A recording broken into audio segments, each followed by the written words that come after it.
Welcome to MM properties and real estate. வாங்க இப்போ நம்ம எந்த ப்ராப்பர்ட்டி பார்க்க போறோம்னு பார்த்தீங்கன்னா, கூடாஞ்சேரி பக்கத்தில் அமைஞ்சிருக்க கன்னிவாக்கத்தில் பார்க்க போறோங்க. கன்னிவாக்கம் ஜங்ஷன்ல இருந்து ஜஸ்ட் 200 மீட்டர்ல இந்த லேண்ட் அமைஞ்சிருக்குங்க. இந்த லேண்டு ப்ராப்பர் டிடிசிபி அப்ரூவ் கொண்ட லேண்டுங்க.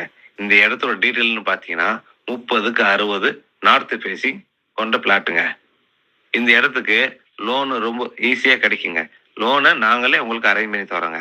இந்த இடத்துல நீங்க உடனே வீடு கட்டி குடியேறலாம், இன்வெஸ்ட்மெண்ட்டும் பண்ணி வைக்கலாங்க. ஒரு நல்ல ப்ராப்பர்ட்டி இந்த லேண்டுங்க. மேலும் இந்த லேண்டை பத்தி உங்களுக்கு டீட்டெயில் தெரியணும்னா ஸ்கிரீன்ல தெரிய நம்பரை கான்டாக்ட் பண்ணுங்க. நாங்க டீட்டெயில் ஷேர் பண்றோம். வேற ஏரியாலையும் லேண்டு வேணும்னாலும் எங்களுக்கு கான்டாக்ட் பண்ணுங்க. லேண்டு விற்கணும்னாலும் கான்டாக்ட் பண்ணுங்க. நாங்க உங்களுக்கு அரேஞ்ச் பண்ணி தரோம். தேங்க்யூ.